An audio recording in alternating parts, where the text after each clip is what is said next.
नमस्कार दोस्तों, आप सभी का स्वागत है आपके अपने YouTube चैनल अशोक चावल एजुकेशन ऐप पर। दोस्तों, आज का वीडियो होने वाला है बहुत ही इंपॉर्टेंट होने वाला है, एग्जाम की दृष्टि से बहुत ही ज़्यादा महत्वपूर्ण है। दोस्तों, आज का वीडियो बिल्कुल भी स्किप मत करना, क्योंकि आज के वीडियो में आपको देखने को मिलेगा ऐसी जानकारी जो कि एग्जाम को डायरेक्ट क्या है टच करती है। तो ये ध्यान रखना, आज का वीडियो बहुत ही ज़्यादा महत्वपूर्ण होने वाला है। आज का वीडियो है अजमेर के जो शासक हम पढ़ रहे थे, अजमेर का जो चौहान वंश आज पढ़ रहे थे, उसमें हम पढ़ रहे पृथ्वीराज चौहान।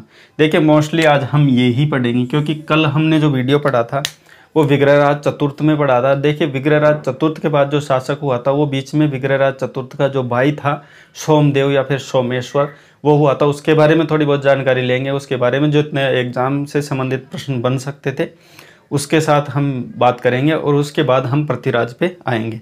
तो पृथ्वीराज जो चौहान, हालांकि इनको नाम से डायरेक्ट पृथ्वीराज चौहान बोला जाता है, लेकिन पृथ्वीराज तृतीय देखा जाए तो पृथ्वीराज थर्ड थे ये, ठीक है। इससे पहले दो रहे होंगे, इसलिए इनका नाम थर्ड है। तो पृथ्वीराज तृतीय या फिर पृथ्वीराज चौहान, स्पेशली जो पढ़ा जाता है पृथ्वीराज चौहान के नाम से जानते हैं। तो दोस्तों, आज का वीडियो है 9 नंबर का। आज का वीडियो 8 वीडियो अब से पहले हमने कंप्लीट कर लिए हैं। अपने रेगुलर क्लासेज चल रही है और सिलेबस के अकॉर्डिंग ही हम क्लास को चला रहे हैं। तो देखिए, आज हम पढ़ेंगे पृथ्वीराज चौहान या पृथ्वीराज थर्ड। तो चलो वीडियो स्टार्ट करते हैं। बिना कहे लाइक शेयर एंड सब्सक्राइब आप कर लीजिएगा। चलो वीडियो स्टार्ट करते हैं। देखिए, पहले बात करते हैं इनके पिता का, जो कि है इनके पिता सोमदेव या फिर सोमेश्वर। जैसे कि नाम आपको दोनों देखने को मिल सकते हैं, जिसमें आपको अगर याद रखने की बात है तो आपको दोनों को माइंड में रखना है कि सोमदेव या फिर सोमेश्वर, दोनों नामों से इनको जाना जाता है। देखिए, इनके मध्य में ऐसा वो आता है कि ये जब शासक थे उस समय इन्होंने एक युद्ध किया था, जो कि 1177 के अंतर्गत किया था। 1177 के अंतर्गत किया था, और वो युद्ध लड़ा गया था गुजरात के शासक भीमसेन सेकंड के साथ। ध्यान रखना, भीमसेन सेकंड थे, वो कहाँ के थे? गुजरात के शासक थे। इनके मध्य जब युद्ध हुआ, युद्ध का अगर कारण आप जानें तो सभी युद्धों का कारण, जो महत्वपूर्ण कारण होता है, वो अपना राज्य विस्तार या फिर राज्य का क्षेत्र विस्तार होता है। तो ये ध्यान रखना, क्षेत्र विस्तार ये कारण होता है युद्धों का ज़्यादातर, क्योंकि सभी राजा ये चाहते हैं, सभी शासक ये चाहते हैं कि मेरी पहुंच बहुत दूर दूर तक रहे और मेरा शासन अत्यधिक विस्तार क्षेत्र में रहे। तो ये महत्वपूर्ण कारण था, जिसके कारण 1177 ईस्वी में सोमदेव और भीमसेन सेकंड के अंतर्गत युद्ध होता है, और इस युद्ध में इसकी भीमसेन सेकंड इसको पराजित कर देता है, सोमेश्वर या सोमदेव को, और इसमें इसकी मृत्यु हो जाती है। वहाँ पे इसका कार्यकाल यहाँ पे समाप्त हो जाता है। लेकिन 1177 के बाद 1178 में जो शासक बनता है वो है पृथ्वीराज चौहान बनता है। तो यहाँ तक का वीडियो ये था। और इसकी अगर पत्नी की बात करें या पृथ्वीराज चौहान की माता की अगर बात करें तो वो कर्पूरी देवी थी, जिसे कर्पूरी देवी या फिर कपूरी देवी दोनों नामों से जानते हैं। देखिए, ये थी दिल्ली शासक। उस तत्कालीन की बात कर रहा हूँ, उस समय के जो दिल्ली शासक थे आनंदपाल, ठीक है। बोर्ड थोड़ा छोटा है इसलिए आपको पता नहीं स्पष्ट दिख रहा है नहीं दिख रहा, लेकिन आप देखिए क्वालिटी अगर थोड़ा बढ़ा लेते हो तो आपको ये चीज़ें स्पष्ट दिख जाएगी। फिर भी अगर कोई समस्या आती है तो इसका तो देखिए यही है, मैं बोल के बता रहा हूँ, तो इस पर आप ध्यान रखें। अगर आपको कुछ स्पष्ट नहीं दिख रहा, हालांकि अगर आप क्वालिटी थोड़ा बढ़ाओगे ना तो आपको स्पष्ट ये दिखने लगेंगे, कोई दिक्कत नहीं आएगी। लेकिन मैं बोल भी रहा हूँ साथ साथ, तो आपको पता है। तो दिल्ली के जो उस समय तत्कालीन शासक थे आनंदपाल, उसकी बहन थी कौन? कर्पूरी देवी, दिल्ली शासक आनंदपाल की बहन थी। और इसका जो विवाह हुआ था वो सोमदेव या सोमेश्वर, जो कि चौहान शासक थे। तो चौहान शासक जो सोमेश्वर या सोमदेव था, उनकी 1177 में मृत्यु हो जाती है। और उसके बाद जो शासक बनने का जो काल होता है वो होता है पृथ्वीराज चौहान का। हालांकि शासक बनने से पहले इनके मध्य भी एक जो राज्य अभिषेक से संबंधित राज्य प्राप्त करने के लिए पहले एक युद्ध होता है, जो कि हम यहाँ पढ़ेंगे। गुड़गांव का युद्ध बोलते हैं, जो कि हरियाणा टच में आप देखते हैं। तो वहाँ पे गुड़गांव जो क्षेत्र पड़ता है, वहाँ पे एक युद्ध होता है, जो कि नागार्जुन इसका चचेरा भाई होता है। और अगर इसके चाचा की बात करें तो अपरांगेय को माना जाता है। तो अपरांगेय का जो पुत्र था नागार्जुन, और इसका जो सोमेश्वर का पुत्र था पृथ्वीराज चौहान, इनके मध्य राज्य को लेकर युद्ध होता है कि अब नया शासक कौन बनेगा। क्योंकि 1177 में सोमदेव की तो मृत्यु हो जाती है युद्ध में। जो पृथ्वीराज है वो वैसे बनना चाहिए था राजा, लेकिन क्या होता है कि इसमें बनने से पहले रुकावट आती है नागार्जुन की। जो उसका चचेरा भाई था ये बोलता है कि शासक मैं बनूंगा। तो इसमें मतभेद होते रहते हैं, इनमें लड़ाइयाँ होती हैं, और आखिर में गुड़गांव का युद्ध होता है। उसमें गुड़गांव के युद्ध में नागार्जुन परास्त हो जाता है और पृथ्वीराज जीत जाता है। उसके बाद पृथ्वीराज जब शासक बनता है तो उस समय उसकी एज थी 11 वर्ष, और जब शासक बनता है तो वो 1178 के अंतर्गत शासक बनता है। तो इतनी सी बात आपको याद रखनी है, 1178 में ये शासक बनता है। उस समय इसकी एज थी 11 वर्ष। ठीक है, अब 11 वर्ष में बच्चा शासन चला नहीं सकता था, तो उस समय जो शासक की जिम्मेदारी थी तो अपनी स्वयं माता पे आ जाती, क्योंकि पिता की तो मृत्यु हो चुकी थी, तो माता पे सारी जिम्मेदारी आ जाती है। तो माता एक शासक के रूप में, शासिका के रूप में पूरा राज्य का भार संभालती है। और यहाँ पे अगर संरक्षक की बात करें कि देखिए, एक जो राजा होता है या फिर राजकुमार होता है, वो जब शासन करता है तो शासन अगर उस समय कोई और उसकी जगह शासन करता है तो उसको किसी संरक्षक के अधीन रखा जाता है। तो उस समय उसका संरक्षक था कैमास या फिर कदम्बदास कहते हैं। ये उस समय वहाँ का मुख्यमंत्री भी था और उसके साथ साथ ये पृथ्वीराज चौहान का क्या था, संरक्षक था। इसके संरक्षण में ही पृथ्वीराज चौहान रहते थे और पूरा राज्य का जो कार्यभार था वो कर्पूरी देवी यानी इसकी माता के अधीन होता था। तो ये थी अब तक की बातें। आगे बढ़ते हैं, देखिए इनकी उपाधियों की। जो पृथ्वीराज चौहान है उनको कौन कौन सी उपाधियाँ मिली हुई है। तो एक तो दल पुंगल की उपाधि इसको मिली जाती है। जो दल पुंगल का मतलब होता है वो होता है विजयी राजा। ठीक है, यानी सभी युद्धों को जीत, विश्व विजेता हम कह सकते हैं। ठीक है, विश्व विजेता यानी संपूर्ण देश पर, संपूर्ण विश्व पर विजय प्राप्त करने वाला ऐसा राजा दल पुंगल कहलाता है। इस प्रकार की इनको उपाधि या संज्ञा दी गई। उसके बाद है राय पिथोरा। देखिए राय पिथोरा की उपाधि इनको मिली हुई है। अरे राय पिथोरा का अगर मतलब की बात करें तो राय पिथोरा का मतलब यह होता है कि किसी भी युद्ध में पीठ ना दिखाने वाला राजा राय पिथोरा कहलाता है। तो इन्होंने कभी भी किसी भी युद्ध में कभी पीठ नहीं दिखाई, इसलिए इसको राज पिथोरा की उपाधि दी गई। तो ये बातें आपको ध्यान रखनी है। उसके बाद देखिए दरबारी इनके विद्वान, कि इनके दरबार में कौन कौन से विद्वान थे। तो उनके दरबार में जैसे कि अभी मैंने पिछला हमने कल वीडियो पढ़ा था, उसमें विग्रहराज चतुर्थ के समय में देखा कि इसमें बहुत सारे अच्छे अच्छे विद्वान उस समय थे, लेकिन इस समय भी अच्छे विद्वान रहे हैं, तो उनके बारे में हम बात करते हैं। और हालांकि हम विग्रहराज चतुर्थ की जब बात करते हैं तो वो एक स्वयं खुद ही एक बहुत बड़ा विद्वान था, संस्कृत का ज्ञाता था। तो ये बातें हमने कल देखी थी। तो जयानक की अगर बात करें तो जयानक उस समय के यहाँ पे दरबारी कवि हुआ थे। एक मिनट, तो देखिए जयानक उस समय के दरबारी कवि थे और इनकी रचना की अगर बात करें तो पृथ्वीराज विजय इनकी रचना थी। वागीश्वर उस समय के यहाँ पे दरबारी कवि थे। जनार्दन थे और चंद्रबरदाई, जो कि इस मैटर से संबंधित, इस तथ्यों से संबंधित पृथ्वीराज को ऐसा माना जाता है कि जो चंद्रबरदाई थे, ठीक है, चंद्रबरदाई थे, वो पृथ्वीराज विजय के 7 जन्मे थे और 7 ही मरे थे। और वो किस प्रकार में थे वो हम आगे बात करेंगे, लेकिन ये बात रखना ध्यान कि ये 7 पैदा हुए थे, 7 मरे थे। ये बात स्पष्ट इनके बारे में कही जाती है कि ये दोनों 7 ही जन्मे और 7 ही मरे, तो ऐसा कहा जाता है। उसके बाद देखिए पृथ्वी बट, ये भी यहाँ के दरबारी विद्वान थे। ठीक है, ये बातें आई होप आपको समझ में आ गई होगी। चलते हैं आगे। अब देखिए यहाँ पे हमने बात कर ली, तो ये तो क्या है कि नागार्जुन तो इसका चचेरा भाई था और ऐसे ऐसे इनके मन में क्या थे, राज्य को प्राप्त करने के लिए युद्ध हुआ था जिसमें पृथ्वीराज विजय हुआ। तो ये ध्यान रखना। तो पृथ्वीराज चौहान यहाँ पे विजय हो गया और ये शासक बन गया।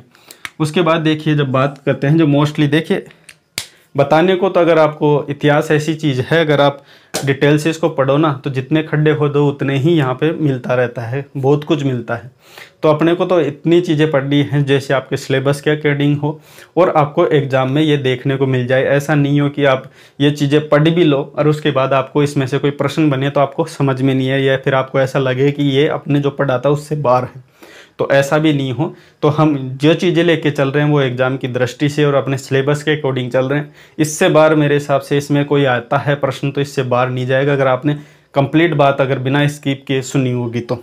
चलिए बात करते हैं भंडारकों का दमन की। अगर देखिए स्पेशल जो बात हुई है, जब चौहान शासक बना तो सबसे पहले जब राज्य विस्तार के समय जब बाहर युद्ध होता है तो सबसे पहले जो दमन किया जाता है तो वो सबसे पहले जो शासक बनने के बाद ये करता है, तो भंडारकों का दमन सबसे पहले करता है।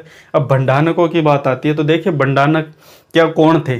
भंडारक एक जाति थी जो कि पंजाब के आसपास के क्षेत्रों में निवास करती थी।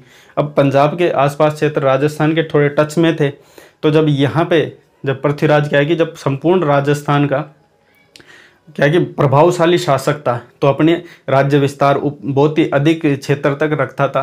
तो वैसे ही भंडानक जो क्षेत्र थे, ऊपर के क्षेत्र थे, उत्तरी क्षेत्र थे राजस्थान के, तब पंजाब से क्या है कि जब राजस्थान में अपनी सीमाएं बढ़ाने लगे, तब ज़्यादातर राजस्थान या फिर आसपास के इलाकों में क्या है कि परेशान होने लगे लोग कि ये भंडानक जाति के लोग हैं, वो सर्वाधिक क्षेत्र विस्तार करते जा रहे हों और यहाँ पे लोगों को परेशान करते रहे। तब क्या किया पृथ्वीराज चौहान ने 1182 के अंतर्गत भंडानकों का दमन करने के लिए सेना भेजी और इनका दमन किया और इनको यहाँ पे जो इनकी सेना विस्तार करी थी उसको वापस खदेड़ दिया और पंजाब की तरफ वापस भेज दिया। तो ये था भंडानकों का दमन। और ऐसा बताया जाता है कि जब भंडानकों का दमन किया गया तो इनको उकसाने वाले या इनका साथ देने वाले नागार्जुन थे, क्योंकि नागार्जुन यहाँ पे हार गए थे, अपना राज्य नहीं प्राप्त कर पाए थे, इसलिए यहाँ पे नाराज होकर भंडानकों के साथ मिल गए थे। तो ऐसा बताया जाता है। तो ये बात हुई यहाँ तक की। उसके बाद बात करते हैं परमार्दी देव चंदेल। देखिए ये बहुत ही इंपॉर्टेंट तथ्य है जो आपको देखना है, क्योंकि देखिए आज का वीडियो थोड़ा लंबा जरूर हो सकता है, तो उसकी चिंता ना करें, लेकिन आपको इसमें जानने को बहुत चीज़ें मिलेगी जो कि आपको एग्जाम की दृष्टि से बहुत ही ज़्यादा इंपॉर्टेंट है और आपको जाननी आवश्यक भी है ये चीज़ें, क्योंकि इसमें से जो प्रश्न बनते हैं खास करके जो चौहान वंश में अगर आपको प्रश्न देखने को मिलेंगे एग्जाम में, तो वो या तो स्टार्टिंग में जैसे चौहान वंश के संस्थापक से, ठीक है, उससे देखने को मिलेंगे, या फिर उसके बाद जो अजमेर के जो अगर बात करें तो अजमेर में अगर बात करें तो सबसे पहले जो संस्थापक थे अजमेर के अजयराज, वहाँ से, और उसके बाद अर्णोराज से थोड़े बहुत क्वेश्चन बनते हैं। उसके बाद बनते हैं वो विग्रहराज से बनते हैं, और विग्रहराज के जो सर्वाधिक प्रश्न बनते हैं उसके बाद जो सर्वाधिक चर्चित एवं सर्वाधिक राज्य विस्तार करने वाले शासक की अगर बात करें तो वह है पृथ्वीराज चौहान, जो कि सर्वाधिक विख्यात राजा हुए थे। इनके बारे में चौहानों में बहुत ही अत्यधिक पढ़ा जाता है। तो देखिए परमार्दी देव चंदेल की क्या बात थी, तो वो हम देखते हैं। ये किस्सा भी है तो वो 1182 के तहत किया गया था। इसमें ऐसा होता है, देखिए परमार्दी देव चंदेल से जो युद्ध होता है, उस युद्ध में क्या होता है कि मतलब एक कारण ये होता है कि जब पृथ्वीराज की सेना दिल्ली पर आक्रमण करने जाती है, वहाँ का जब युद्ध वो समाप्त करते वापस आ रही होती है, तो वापस आती है ना, तब एक जगह पड़ती है। अब देखिए सेना दिल्ली से आक्रमण करके वापस आ रही है, अब जब वापस आ रही है तो वो थकी हुई होती है। युद्ध में क्या होता है कि लहूलुहान भी होना पड़ता है, बहुत सी चोटें आती है, बहुत से दर्द होते हैं, जिसके कारण वो क्या है कि बीच में विश्राम करती है। और जब विश्राम की जब जगह उन्होंने डिसाइड की थी, तो वो बीच में रुकने का जब इन्होंने स्थान किया था कि हाँ यहाँ पे रुकेंगे, तो वो महोबा था जो कि पड़ता है यूपी में। इतना सा आप याद रखें, महोबा यूपी के अंतर्गत पड़ता है। वहाँ पे इन्होंने क्या है कि जो पृथ्वीराज की सेना थी उन्होंने ये सोचा था कि महोबा में अपन यहाँ पे विश्राम करेंगे और उसके बाद हम अजमेर के लिए रवाना होंगे। तो इस प्रकार जब यहाँ महोबा में रुकने का उन्होंने सोचा, तब क्या होता है कि परमार्दी देव चंदेल भी वैसे देखिए युद्ध का कारण कुछ ऐसा था कि जिसमें मतलब आप युद्ध के वास्तविक कारण नहीं पता कर सकते थे। इसमें यह होता है कि जब परमार्दी देव चंदेल को ये पता चलता है कि पृथ्वीराज चौहान या फिर अन्य किसी भी राजा की, क्योंकि उस समय तो पता नहीं होता कि किसकी सेना थी, उनको ये पता चलता है उन्हें गुप्तचरों के द्वारा कि किसी सेना के द्वारा अपने महोबा पर चढ़ाई की जा रही है। मतलब कुछ सैनिक है जो अपनी टुकड़ियाँ लेके महोबा की तरफ बढ़ रहे हैं। हालांकि इनको पता नहीं होता कि ये पृथ्वीराज चौहान के सैनिक हैं और वहाँ से युद्ध करते हुए यहाँ पे आ रहे हैं। तो ऐसा इन्होंने जब नहीं पता था, लेकिन ये क्या है कि देखते हैं कि ऐसा ये तो डरे हुए थे कि क्योंकि क्या पता कि आक्रमण करने आए हो, तो इसलिए जो आती हुई सेना है तो उनको रोक लेते हैं और वहाँ पे आक्रमण कर देते हैं। ये डर के मारे कर देते हैं कि ये हमारी सेना लेकर हमारे महोबा पर आक्रमण करनी है, इसलिए इन्होंने पहले ही आक्रमण कर दिया। अब ये घायल सेना थी जो पूरे लहूलुहान थी, उस सेना पर जब आक्रमण करता है, ये बात पृथ्वीराज चौहान को जहाँ पे अजमेर में पता चलती है कि ऐसे ऐसे परमार्दी देव चंदेल एक महोबा का शासक है, उसने हमारी सेना पर आक्रमण कर दिया बिना किसी बात के। तो ये बात सुनकर वो अपनी सेना लेकर परमार्दी देव चंदेल के पास आ जाता है। अब यहाँ पे देखिए ध्यान रखने वाली बात यह है कि परमार्दी देव चंदेल के दो सेनापति थे, आला एवं उद्दल। ये ध्यान रखना, आला एवं उद्दल यहाँ पे दो सेनापति थे इसके, जो कि बहुत ही ज़्यादा वीर थे। ठीक है, रण कौशल बहुत अच्छा था इनका। तो यहाँ पे परमार्दी देव चंदेल के दो सेनापति थे, लेकिन उस समय जब युद्ध हुआ था उस समय ये दोनों उस समय से पहले यहाँ पे नहीं थे। ये दोनों रूट के यहाँ पे जयचंद गैडवाल के पास आ गए थे, जो कि कन्नौज एमपी में रहता था। यहाँ पे आ गए थे। वो क्यों आ गए थे? देखिए, जब परमार्दी चंदेल शासक था तो अपने सेनापतियों से कुछ भी बोल सकता था, कुछ भी कह सकता था, ध्यान रखना। तो इस समय क्या है कि आला उद्दल जो सेनापति थे, उनके पास बहुत ही अच्छे किस्म के और बहुत ही अच्छे रफ्तार तेज रखने वाले, युद्ध कौशल में प्रवीण इस प्रकार के घोड़े थे। अब वो घोड़े थे जो परमार्दी चंदेल को पसंद आ गए। अब वो कहने लगा कि हाँ, ये आपके घोड़े हैं, ये मेरे को दे दो क्योंकि ये बहुत ही अच्छे हैं और ये मैं रखूँगा। तो इस प्रकार अब वो क्या है कि आला उद्दल के भी बहुत ही प्रमुख एवं उनके प्रिय घोड़े थे, वो नहीं देना चाहते थे। इसलिए इस बात से नाराज होकर जब ये घोड़े उनसे ले लिए गए, तब इस बात को इस प्रकार से ये नाराज होकर वापस यहाँ आ जाते हैं जयचंद गैडवाल के पास, जो कि कन्नौज एमपी में रहते थे। ठीक है, वहाँ से इतनी बात है। अब उसमें बाद में ये हो जाता है मामला कि पृथ्वीराज चौहान की सेना पर आक्रमण वाला। अब जब पृथ्वीराज सेना लेके आ जाता है ये परमार्दी चंदेल के पास, तब क्या होता है कि आला उद्दल को ये संदेश भिजवाता है परमार्दी चंदेल कि हमारे यहाँ पे क्या है कि महोबा में क्या है कि ये पृथ्वीराज चौहान की सेना लेके आ रहे हैं और यहाँ पे आक्रमण होने वाला है कि आप आओ। अब देखिए, वैसे तो ये नाराज होके आए थे तो नहीं भी जानना चाहिए, लेकिन ये क्या है कि अपने राजा के प्रति कर्तव्यनिष्ठ थे और अपने समाज सेवी थे और अपने राजा के प्रति आदर भाव रखते थे। इसलिए यहाँ से वो अपने राजा का आदेश मानते हुए वापस परमार्दी देव के पास चले जाते हैं और यहाँ ने बहुत ही वीरता के साथ पृथ्वीराज चौहान की सेना के साथ युद्ध किया। युद्ध में वीर गति को प्राप्त भी हो गए थे। और यहाँ पे ऐसा बताया जाता है कि दोस्तों, जो परमार्दी चंदेल है वो उसी युद्ध में मारा गया है। और कई इतिहासकार ये बताते हैं कि परमार्दी चंदेल यहाँ से बच के तो बच गया था, लेकिन पृथ्वीराज का खौफ इतना था कि उसके बाद इन्होंने आत्महत्या कर ली थी। तो दोनों प्रकार से ऐसा माना जाता है। आपको ये पता है, बस ये ध्यान रखना है कि परमार्दी चंदेल यहाँ पे खत्म हो गया था और उसके साथ साथ इसके दो जो सेनापति थे मुख्य, आला एवं उद्दल, वो भी यहाँ पे समाप्त हो गए थे। और आज भी इनका जो वीरता है, उनके किस्से आज भी बुंदेलखंड में गीतों के रूप में गाए जाते हैं, ये ध्यान रखना। ठीक है, ये होता है। और जो ये युद्ध होता है उसे महोबा या तुमुल का युद्ध कहा जाता है, जो कि 1182 में हुआ है। ठीक है, यहाँ तक आपको समझ में आ गया होगा। उसके बाद बढ़ते हैं जयचंद गैडवाल की। ठीक है, जयचंद गैडवाल की अब देखिए ये आक्रमण हुआ है वो किस प्रकार हुआ है, इसके बारे में भी हम बात करते हैं। देखिए, जयचंद गैडवाल था वो तो पहले यार कन्नौज एमपी का शासक था। अगर इसकी बात करें कि ज़्यादा की, देखिए जयचंद गैडवाल इसका मौसेरा भाई था। ठीक है, पृथ्वीराज चौहान का क्या था? मौसेरा भाई था।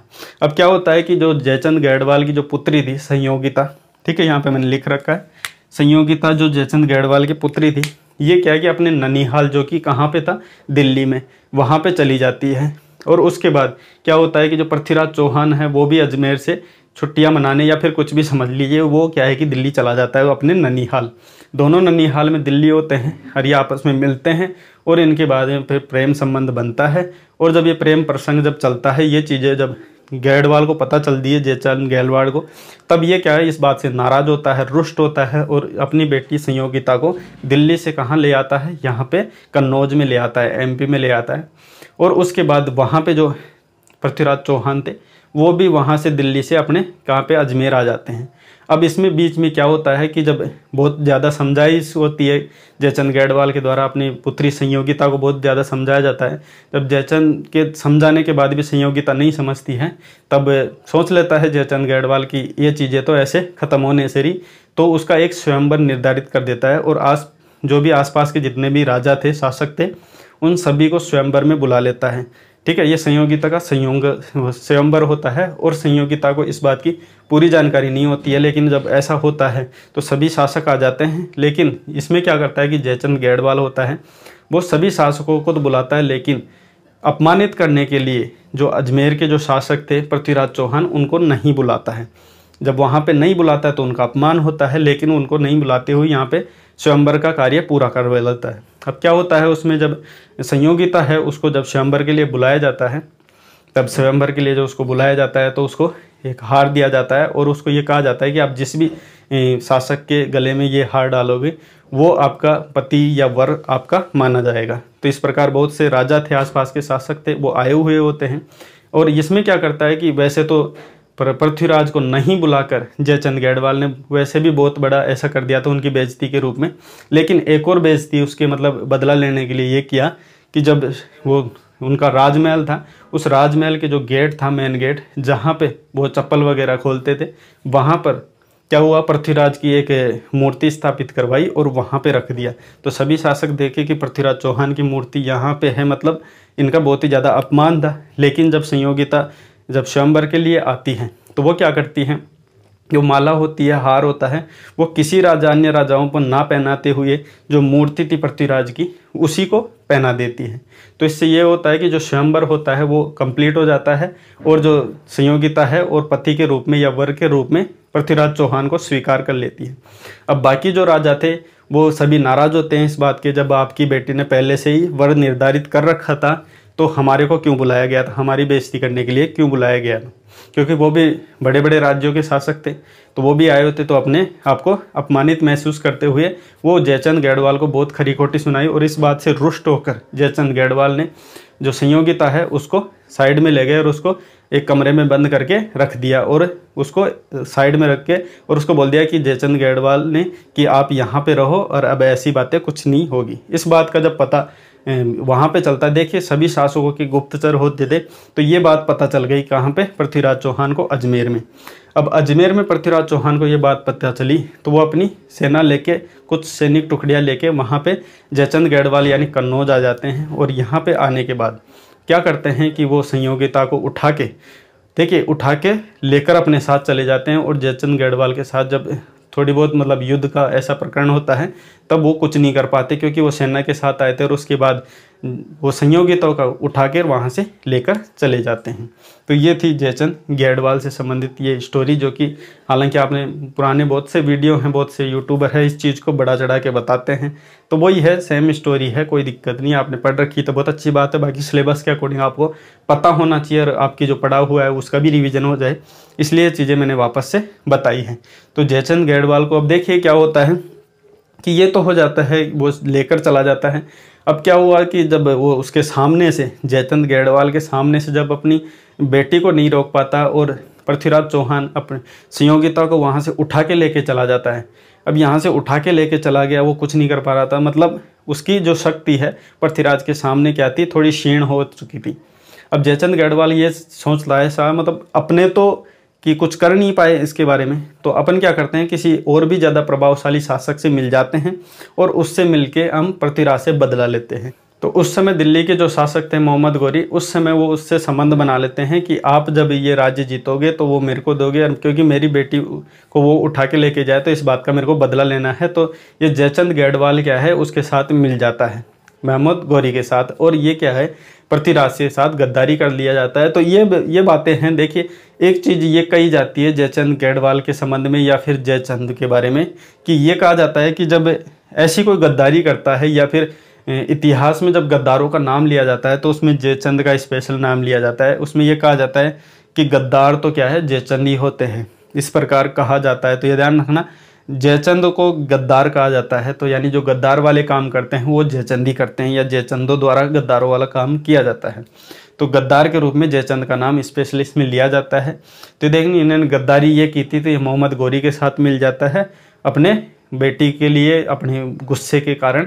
ये ऐसा कुछ चलता है। तो ये चीज़ें थी अब तक की। उसके बाद बढ़ते हैं, देखिए तरायन की बात हम करते हैं, क्योंकि इसके बाद जब उसने मोहम्मद गौरी को ट्रांसफ़र कर दी थी सारी बात, अब मोहम्मद गौरी था वो भी अपना राज्य विस्तार चाहता था, क्योंकि देखिए उसके बाद जो प्रभावशाली शासक था मोहम्मद गौरी, क्योंकि दिल्ली का शासक था तो वो तो सभी से ज़्यादा प्रभावशाली था, लेकिन उसको भी ये पता था कि अपन तो प्रभावशाली हैं, लेकिन अपने साथ साथ जो दूसरा प्रभावशाली शासक था या फिर अपने से भी ज़्यादा बन सकता था, योग्यता रखता है, वो था अजमेर का शासक पृथ्वीराज चौहान।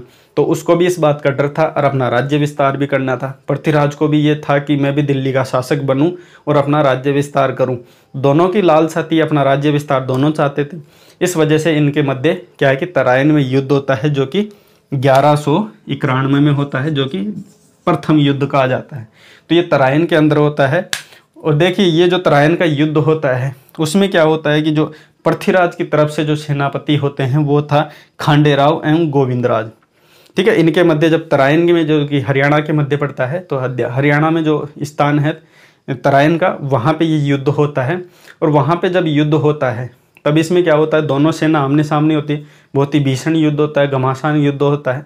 अब जब युद्ध होता है तो ऐसा वो बता देते हैं इतिहासकार इसमें कि जब मोहम्मद गौरी है, जब मोहम्मद गौरी है तब वहाँ से क्या है कि अपना भाला फेंकता है, और वो भाले से जब फेंकता है तो भाला फेंकने के कारण ये जो गोविंदराज है, ये पृथ्वीराज का सेनापति था, उसके क्या है कि वैसे तो डायरेक्ट तो लगता नहीं लेकिन थोड़ा सा टच होके जाता है, तो इसकी वजह से उसके दांत टूट जाते हैं, ऐसा माना जाता है इतिहासकारों के कारण।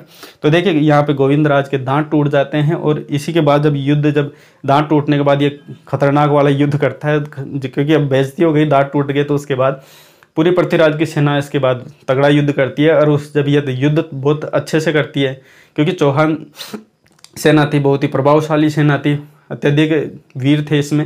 तो जब खतरनाक वाला जब युद्ध करते हैं तो महमूद गौरी है वो पीछे हट जाता है, और जब महमूद गौरी के जब वो गिर जाता है, लग जाती है उसको, तब वो वहाँ से कट लेता है, वहाँ से चला जाता है और गजनी की ओर भगने लगता है। अब जब उसके जितने भी सेना थी वो ये देखती है कि अपना तो शासक ही भगने में लगा हुआ है, ठीक है, वो गजनी की ओर भगने, मोहम्मद गौरी अब ये देखता है कि जब शासक ही नहीं रहा तो अपन क्या करें। तो इस वजह से जो बाकी जो सेना थी उसका मनोबल टूट जाता है और वो नीचे रह जाते हैं। इस वजह से क्या है, बाकी सेना भी उसके पीछे पीछे भगने लग जाती है। अब ये होता है कि जब पृथ्वीराज चौहान की सेना है वो भाग जाती है, जो सेना मोहम्मद गौरी की, उसके पीछे वार नहीं करती, और ये सोचते हैं कि चलो डर के भग गई, अब तो पीछे से क्या ही वार करे, ऐसा करके ये छोड़ देते हैं। और बाकी ये युद्ध यहाँ पे हो जाता है समाप्त। इसमें क्या है, विजय होती है वो अपने पृथ्वीराज चौहान की विजय होती है, और जो पराजय होती है मोहम्मद गौरी की होती है, वो क्योंकि युद्ध छोड़ के चला जाता है। उसके बाद 1 साल के बाद दोबारा ये युद्ध होता है। अब उस समय जब युद्ध होता है वो होता है 1192 में, ठीक है, ये तराइन का द्वितीय युद्ध है, ये 1192 ईस्वी में होता है। और ये उसी जगह पे हुआ था जहाँ पे तराइन का प्रथम युद्ध हुआ था, वहाँ पे भी तराइन जो स्थान है वहाँ पे द्वितीय युद्ध हुआ था, ये भी हरियाणा के अंतर्गत पड़ता है। अब देखिए जब दूसरा युद्ध होता है तो इस युद्ध में अच्छी तैयारी के साथ आता है, क्योंकि मोहम्मद गौरी एक हारा हुआ शासक था। अब हार का बदला लेने के लिए तो वो तुझसे अच्छे से तैयारी करके आएगा, क्योंकि उसको अब जीतना था, क्योंकि हार से अपमानित हो चुका था ना वो, तो दोबारा लड़ने के लिए उसको चाहिए था कि मैं अच्छा शासक बन के जाऊँ और अपनी पूरी तैयारी अच्छी सेना लेकर जाऊँ। तो अच्छी तैयारी के साथ आया था। लेकिन इधर क्या था, मोहम्मद गौरी जब आया था तब यहाँ पे क्या है, पृथ्वीराज था, तो पृथ्वीराज इस अच्छी सेना में या अच्छी तैयारी के साथ नहीं था। क्यों? क्योंकि वो सोचता था जब हमने पहले ही इसको अच्छे से हरा दिया, कोई दिक्कत नहीं है, वैसे भग गए थे डर के, तो अब क्या दिक्कत है। तो उसके बाद क्या होता है, तराइन का द्वितीय युद्ध होता है। जब वो गजनी से आता है तो वो लाहौर में, जो कि पाकिस्तान में स्थित है लाहौर, वहाँ पे आके अपनी सेना को रुकता है और अपना एक दूत भेजता है, जिसका दूत का नाम आप ध्यान रखना, ये दूत पूछा जा सकता है। तो ये क़िवाम उल मुल्क, ठीक है, नाम आपको नहीं दिख रहा है तो थोड़ा आप इसका रेजुलेशन बढ़ा लीजिएगा, इसकी थोड़ी क्वालिटी बढ़ा के देख लीजिए, नाम दिख रहा है, बाकी मैं बोल रहा हूँ क़िवाम उल मुल्क। ये जो प्रथम जो इसका संदेश लेके आता है पृथ्वीराज चौहान के पास, और ये संदेश लेके आता है तो इसमें ये कहता है पृथ्वीराज चौहान के पास कि आकर ये कहता है कि आप या तो हमारी हार स्वीकार कर लीजिए या फिर आप युद्ध के लिए तैयार हो जाओ, इस प्रकार कहता है। तब पृथ्वीराज चौहान थे, वो चौहान शासक, ये राजपूत थे, ये कहाँ मानने वाले थे यार। इन्होंने कह दिया कि ठीक है, हम हार तो नहीं मानेंगे, ना ही आपके सामने झुकेंगे, हमने तो आपको पहले भी बड़ी बुरी तरीके से हराया था, अब भी हरा देंगे, आ जाओ आप तो तराइन में मिलते हैं, अपने कोई टेंशन नहीं है, ऐसा करके ये इसको वापस भेज देता है। उसके बाद जब ये युद्ध के लिए आगे बढ़ जाते हैं, तराइन में पहुंच जाते हैं, और ये पृथ्वीराज सेना भी लेकर अपनी आगे निकल जाता है। अब जब ये दोनों पहुंचते हैं तो वहाँ पे क्या होता है कि तराइन का जब द्वितीय युद्ध होता है, उस समय क्या है कि जो स्टार्ट युद्ध होने से पहले एक दूसरा संदेश लेके भेजता है। क्या है कि मोहम्मद गौरी दूसरा संदेश लेके भेजता है, वो रुकनुद्दीन हमजा को भेजता है। तो ये भी नाम आप याद रखें, रुकनुद्दीन हमजा।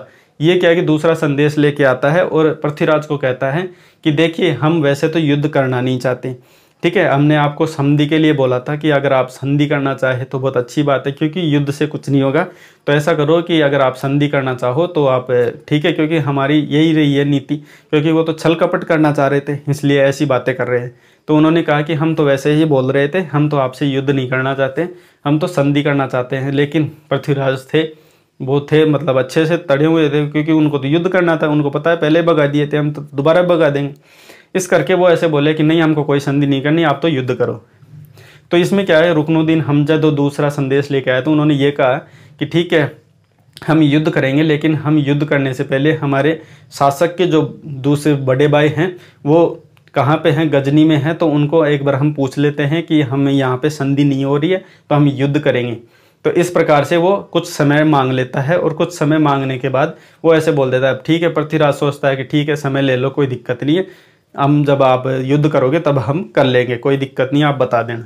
ऐसे करके जब ये कुछ समय लेने के बाद ये रुकनुद्दीन हमजा यहाँ से चला जाता है, और जो कि मोहम्मद गोरी ने पहले से डिसाइड कर रखा है कि हम कुछ समय मांगेंगे और उसके बाद सुबह जल्दी ही हम उनके पर आक्रमण बोल देंगे, क्योंकि उनको तो ऐसा लगेगा कि अभी कुछ समय बाद होने वाला है।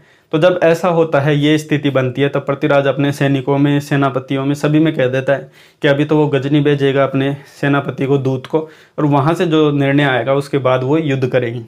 तो ऐसा बात है उसको देखने को मिलता है। तो कहता है कि कोई नहीं, आप तो खाओ पियो मस्त मौज करो, जब उनका निर्णय आएगा तब देखा जाएगा। इस प्रकार ये रात को क्या करते हैं, अपने क्या है कि जो मदिरा पान वगैरह करते हैं और मस्त सोते हैं, मस्त रहते हैं। उनको लगता है कि अभी युद्ध बाद में हुए।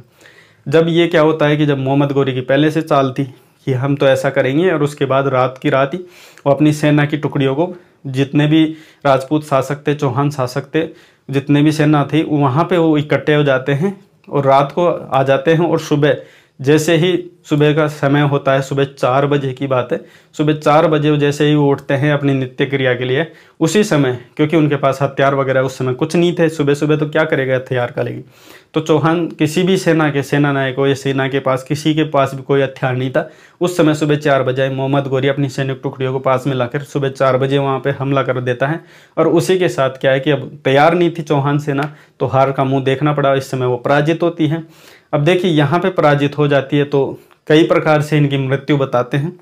देखिए युद्ध में ये तो निश्चित है कि मोहम्मद गोरी अचानक आक्रमण करता है बिना किसी सूचना के, तो उसको जीतना था क्योंकि उसकी पूरी तैयारी थी। और यहाँ पे जो इसके कारण बताए जाते हैं हार के, और इसकी मृत्यु के बहुत ज़्यादा अपवाद भी रहती है कि किस प्रकार इनकी मृत्यु हुई, उसके बारे में हम नेक्स्ट स्लाइड में बात करेंगे। अभी के लिए आपके स्टोरी माध्यम से आपके सब कुछ दिमाग में छप गया होगा, सारी चीज़ें मैंने बताई है। देखिए इन चीज़ों को आप नोट कर लीजिए, क्योंकि जो नोट करने लायक चीज़ें हैं वो मैंने यहाँ लिख दी है।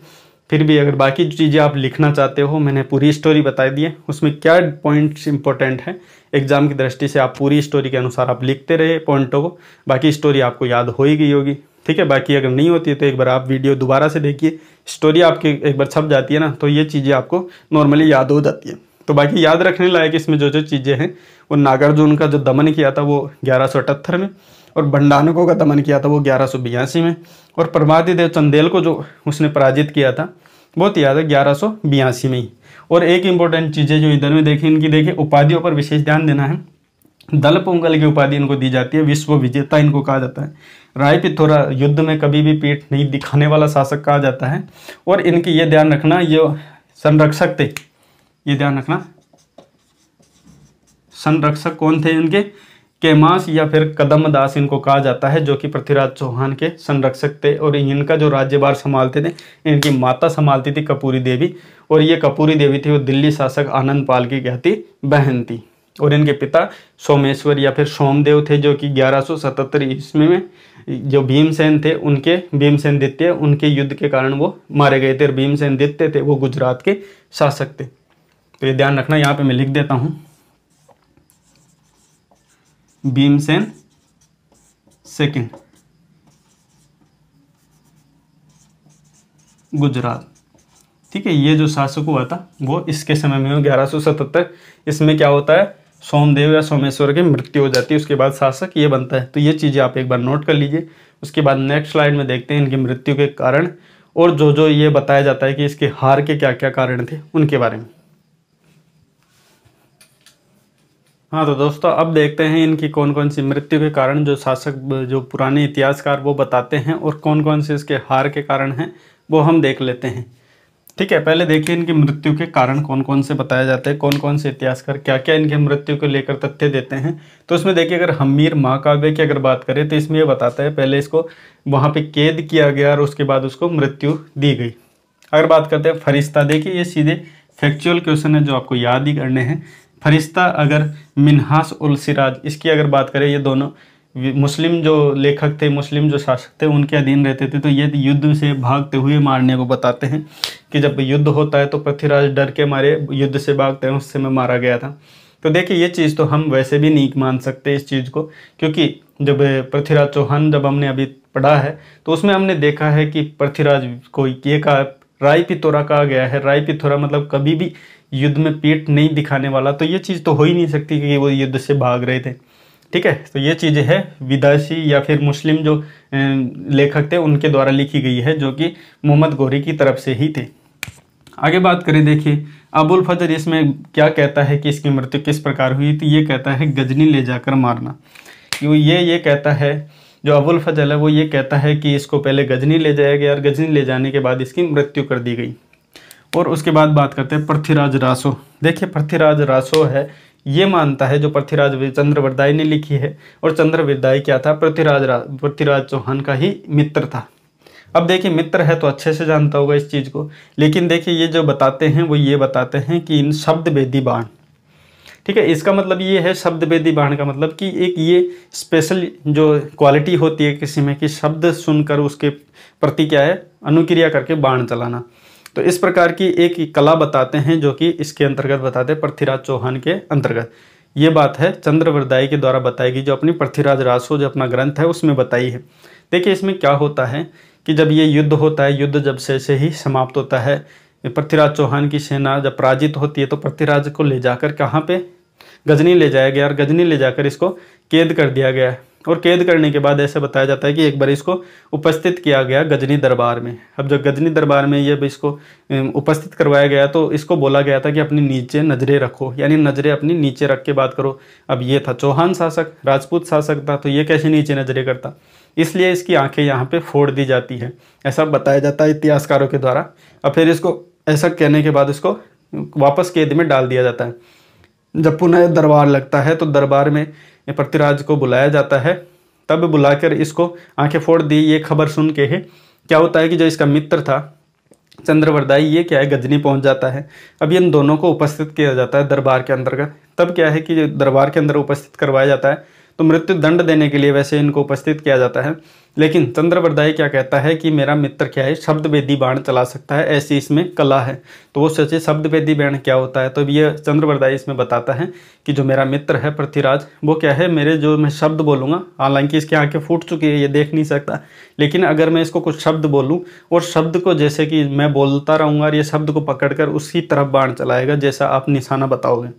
तो ये बात सुनकर वो थोड़ा अचंभित होते हैं कि इसकी आंखें नहीं हैं, दोनों आंखें हमने फोड़ दी है, उसके बाद ऐसा कैसे हो सकता है, ऐसा कोई हो ही नहीं सकता कि शब्द सुनकर बाण चलाया जाए। ये ठीक है, ये चीज़ें इसमें कला जानी हुई थी पृथ्वीराज के द्वारा और ये चीज़ें इसको बताता है। अब देखिए जब ये चीज़ें होती है तब वो देखते हैं कि ऐसी कौन सी कला हो गई, इसको देखे तो सही। तब पृथ्वीराज को ये कहने के लिए बोला जाता है कि ठीक है चंद्रवरदाई आप इसको कहो कि ये शब्द बेणी बाण चला के हमारे को दिखाए, हम भी तो देखें ये कला।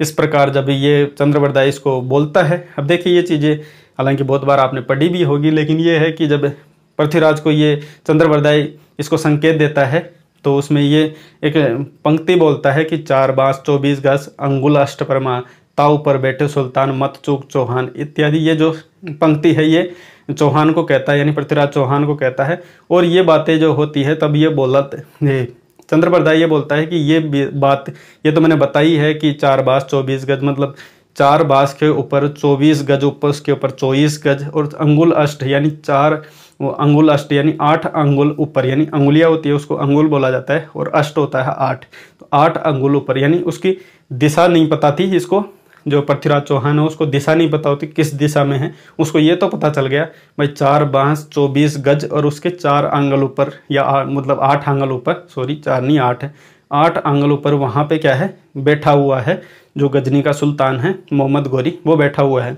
अब उसको दिशा तो नहीं पता थी, लेकिन जब ये बात कहा कि ये मेरे कहने से ऐसा नहीं कहेगा कि आप जैसे मैं बोलूँगा वैसा नहीं करेगा, ये कहेगा जैसे अब आप सुल्तान हो यहाँ के, तो आप ही जब बोलोगे ना तभी ही ये बाण चलाएगा। तो वो दिशा पता करने के लिए चंद्रवरदाई ऐसी बात करता है।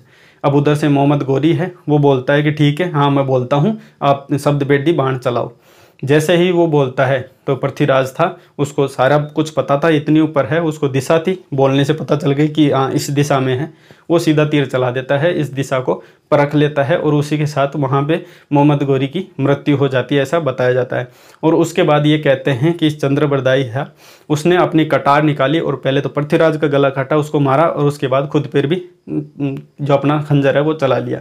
तो ऐसा माना जाता है ये कटार चलाकर दोनों मर गए, और इसी के साथ ये कहा जाता है कि ये दोनों साथ ही जन्मे और साथ ही मरे, ये कहा जाता है।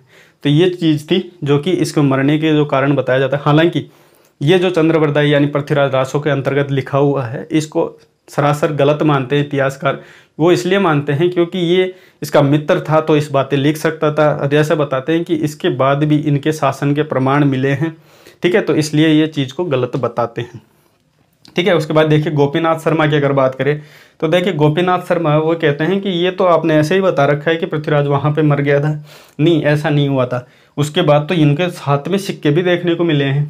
तो ये बात कहता है गोपीनाथ शर्मा कि जब पृथ्वीराज थे और मोहम्मद गोरी हैं, इन दोनों को सम्मिलित एक सिक्का देखने को मिला था, जिसमें एक साइड तो मोहम्मद गोरी का सिक्का था, चित्र था, और एक तरफ क्या था पृथ्वीराज चौहान का। तो ऐसे भी बताते हैं, ठीक है। ये इतिहासकारों के मतभेद हैं जो अपन कुछ नहीं कर सकते, ये चीज़ें अपने को याद ही करनी है।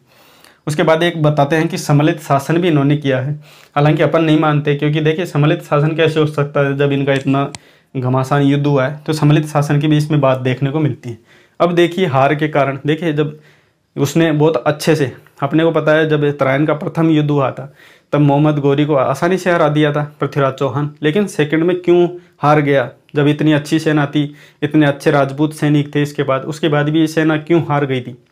तो वो इसके कारण बताए जाते हैं। पहले तो देखिए सभी शासकों में दुश्मनी, तो ये क्या है, पृथ्वीराज चौहान था, जैसे कि ये मान लो ये राजस्थान है, ठीक है, ये मैं बता रहा हूँ, मैं कोई चित्रकार बड़ा नहीं हूँ तो जैसे तैसे बना रहा हूँ, बहुत ही गंदा चित्रकार हूँ मैं वैसे। तो देखिए ये राजस्थान का चित्र है, तो ये देख लीजिए यहाँ पे अपने मानते हैं अजमेर है, ठीक है, ये हो गया अपना अजमेर, यहाँ का शासक था। अब इधर क्या था, तो एक तो दिल्ली से तो इसका बैर पहले से है मोहम्मद गोरी के साथ। इधर क्या था, वो जो अपन ने पढ़ा था परमार्दी देव चंदेल जो कि यूपी से था, इससे बैर इसने दुश्मनी रख ली थी। इधर था चंदेल शासक वो गैडवाल, तो जो गैडवाल था वो एमपी का शासक था, ठीक है, जो एमपी का शासक था जयचंद गैडवाल, उससे दुश्मनी थी। इधर यहाँ पे जो उसके पिता की मृत्यु की, सोमदेव की जो मृत्यु की थी, भीमसेन सेकंड ने, भीमसेन सेकंड, ये गुजरात का शासक था। कुल मिला के बात है कि गुजरात में भी, एमपी में भी, यूपी में भी, दिल्ली में भी, सभी तरह, इधर बंडाना को की अगर बात करें, ठीक है, तो ये पंजाब से संबंधित थे।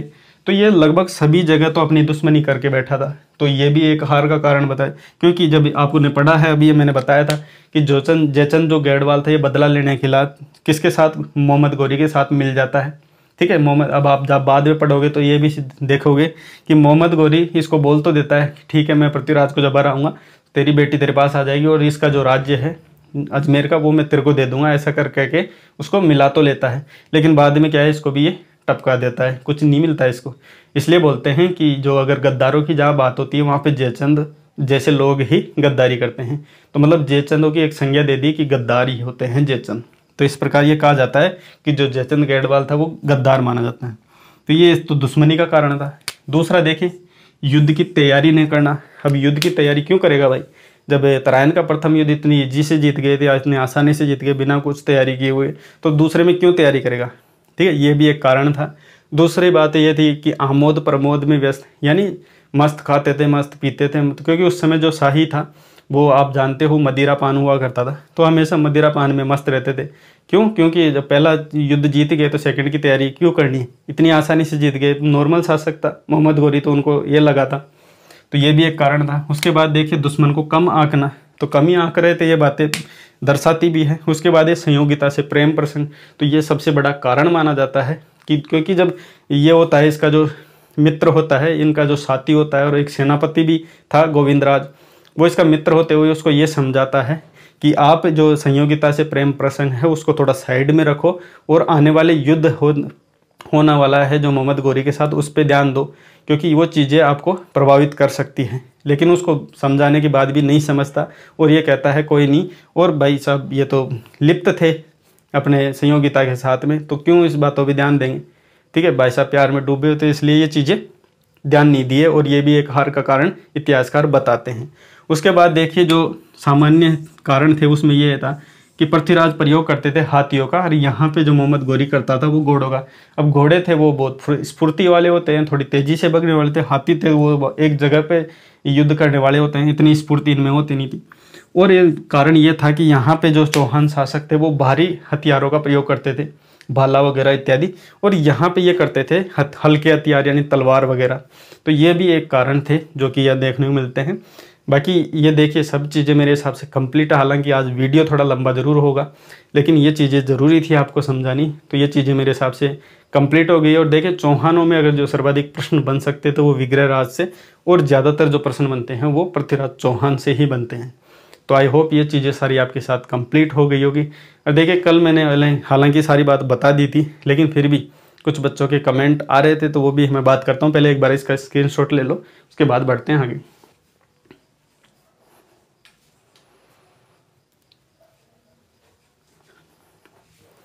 स्क्रीनशॉट आपने ले लिया होगा। तो देखिए दोस्तों, नोट्स बनाते रहो, रेगुलर पढ़ते रहो। अगर आपकी रूटीन है, रेगुलर बना रहे हैं, बन रहे हो, रेगुलर पढ़ रहे हो, तो आप निश्चित है आप ये टॉपिक आपके लिए रीट में ही नहीं, आपके चाहे जो भी एक कॉम्पिटिटिव एग्जाम है आगे होने वाली, राजस्थान जीके से संबंधित दिया आपको मैटर किसी भी एग्जाम में आपको कम नहीं पड़ेगा, ये मैं गारंटी लेता हूँ। क्योंकि ये मैटर आपको दिया जा रहा है वो संपूर्ण तथ्य आधारित दिया जा रहा है, जिसमें आप नोट्स मेकिंग पैटर्न पे चल सकते हैं।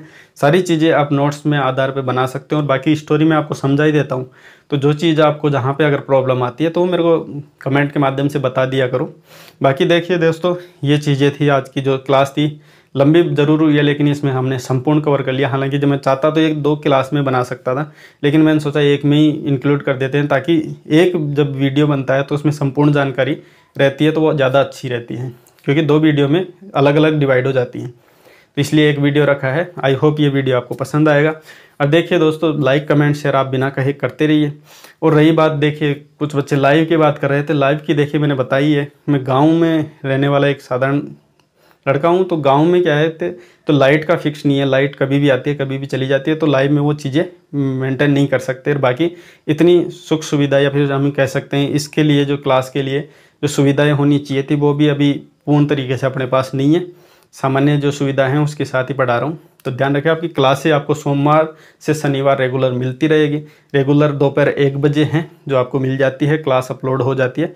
तो रेगुलर बने रहें, वीडियो देखते रहें, नोट्स बनाते रहें, पढ़ाई को रेगुलर रखिए। बस आप वीडियो आपको रेगुलर मिलते रहें। मिलते हैं नेक्स्ट वीडियो में। अभी के लिए इतना ही। वीडियो देखने के लिए आपको बहुत बहुत धन्यवाद।